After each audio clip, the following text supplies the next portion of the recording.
So today we're doing things a little bit different. I want to have a bit of an intimate conversation with you about a layer of trauma that I'm quite positive has affected many of you, whether it be unfaithful or whether it be betrayed.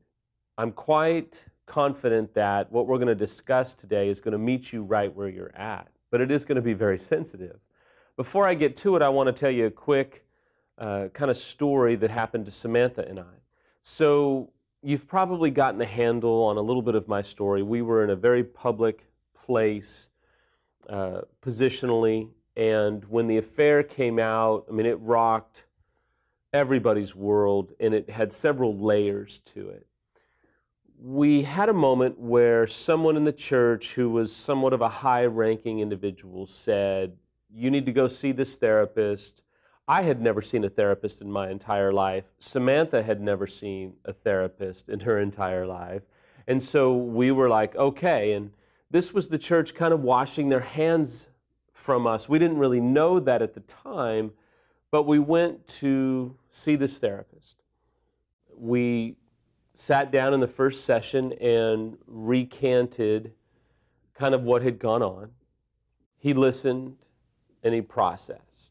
Now, after I had shared the story, he was unfortunately unable to really hold back his shock and awe at what I was telling him. And after a few minutes had passed, after I had shared everything, he very kind of abruptly said, "You know, this is the worst I've ever heard, and it's going to take some time, and we'll do the best that we can."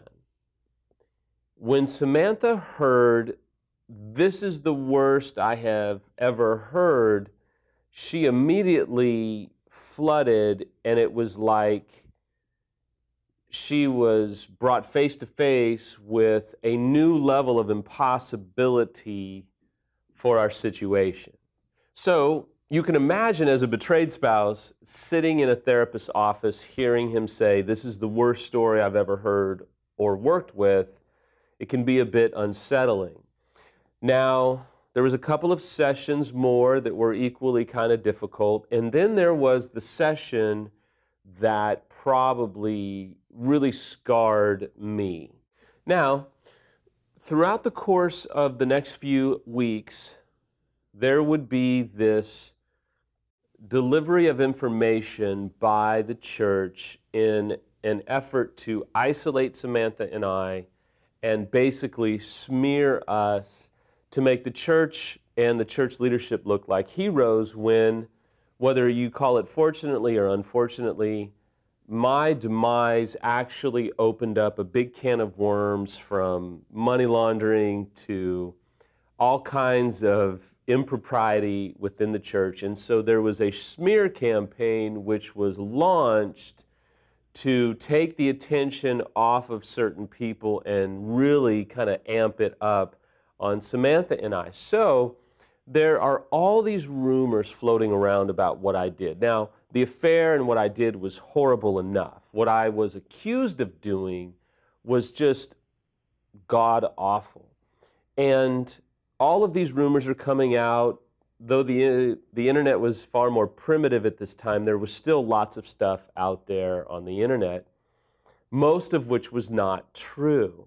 And so we come to this moment where I have a session with the therapist, and he basically says, "You know, Samuel, I'm hearing all kinds of rumors, and it's really making it difficult for me to trust you."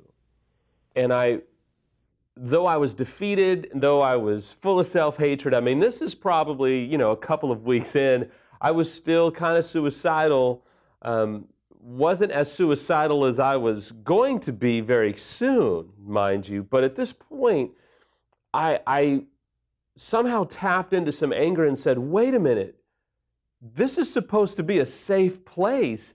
You're talking to me about rumors and allegations like shouldn't this just be like you and I'm finding it hard to believe that you are having a conflict caring for me professionally because of rumors that you're hearing, whether it be the internet or these other people.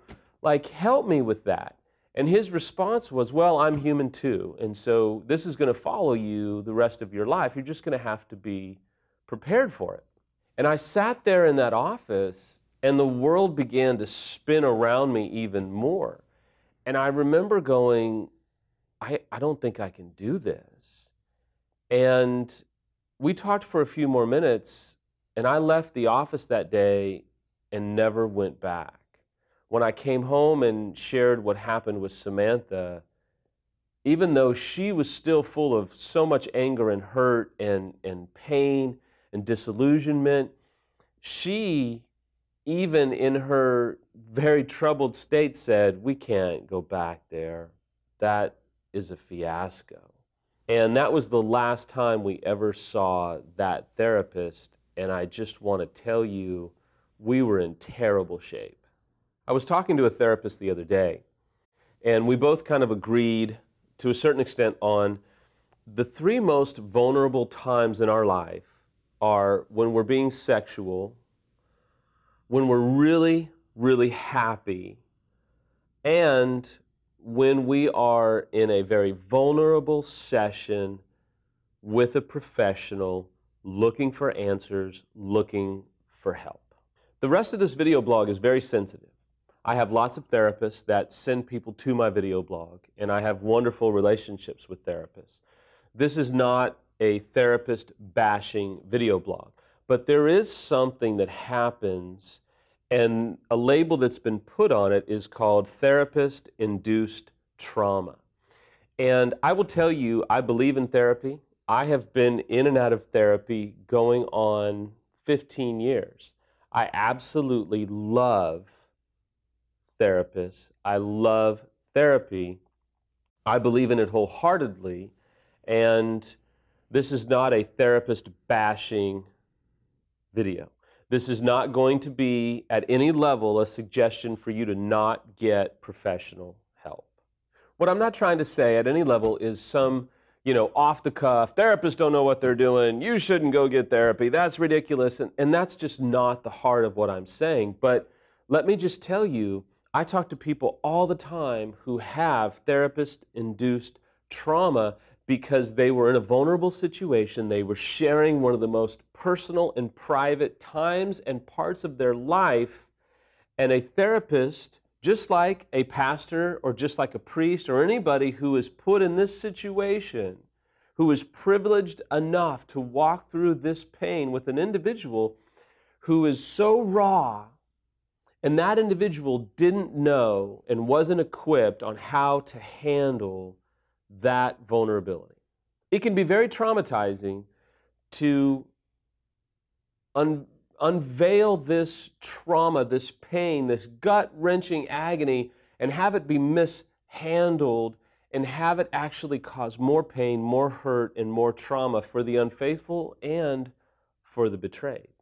Now I know there's always the reality that sometimes we idolize our therapists, right? We put them in a position we shouldn't put them in, and they disappoint us. One day we're celebrating them, and the next day, man, we're hating them because they told us something we didn't like, or they took issue with some of our defensiveness or rationalization or minimization. I know that happens. That's not what I'm talking about. Today, what I'm talking about is the reality that we can be traumatized when a therapist handles us in a way that's completely irresponsible due to the nature of the pain and the hurt that we are dealing with.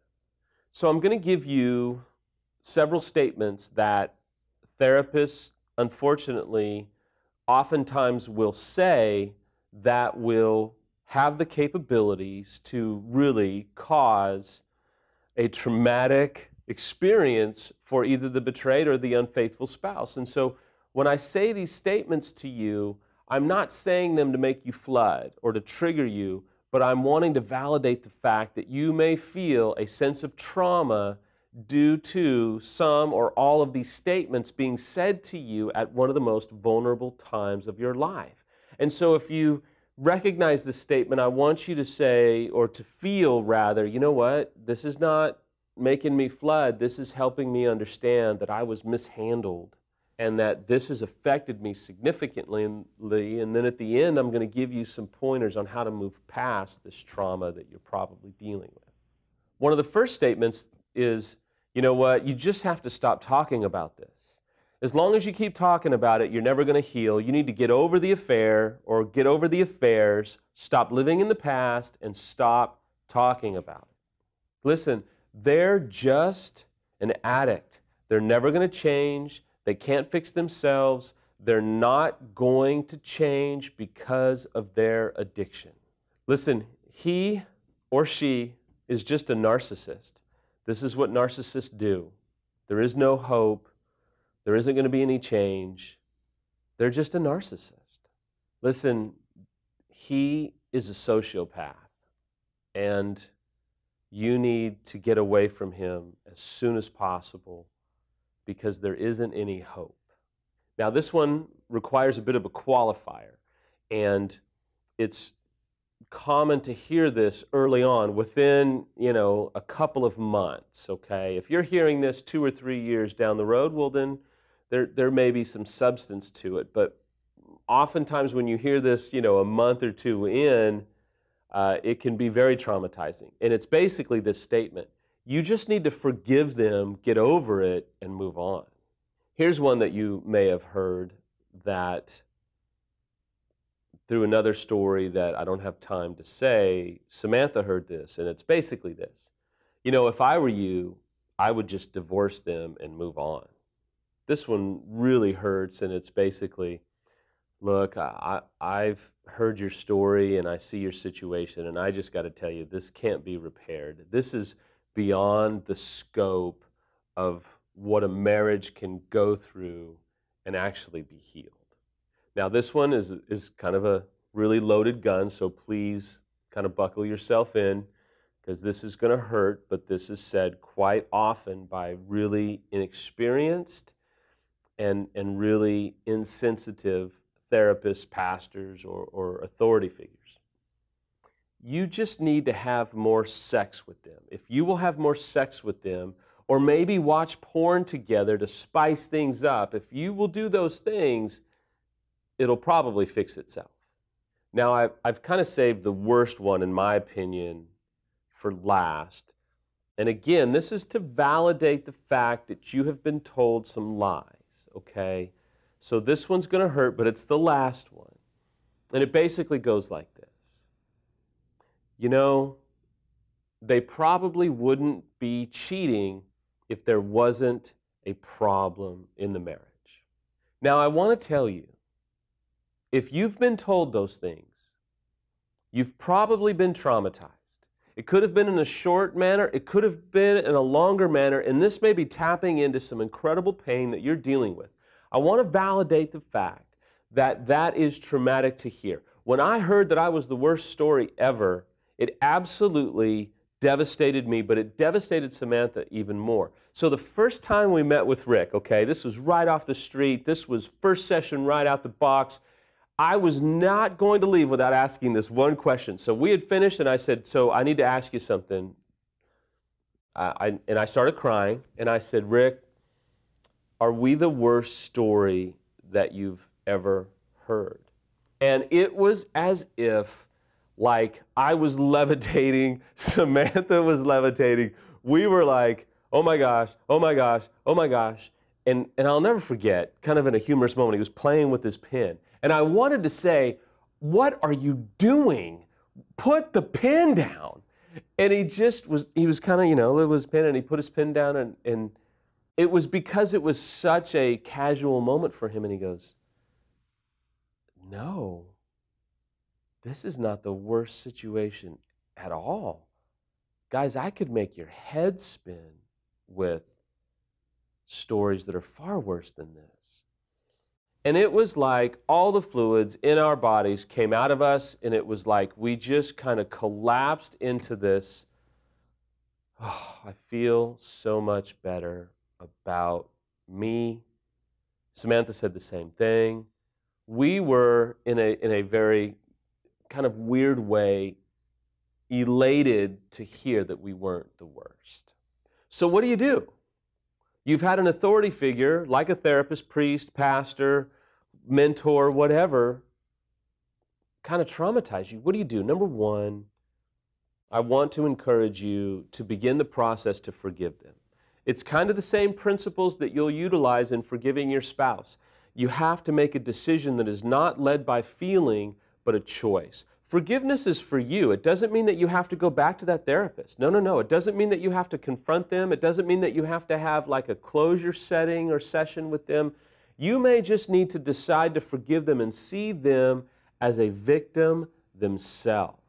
Number two is I would encourage you to extend mercy to them. Mercy is part of the forgiveness process, but I really felt led to say, you know what? When you can extend mercy to them and see them as a victim, see them as someone that maybe they were trying their best, but your situation, like so many others, was way out of their pay grade, maybe there's a point where you can kind of extend mercy to them and say, man, they didn't know.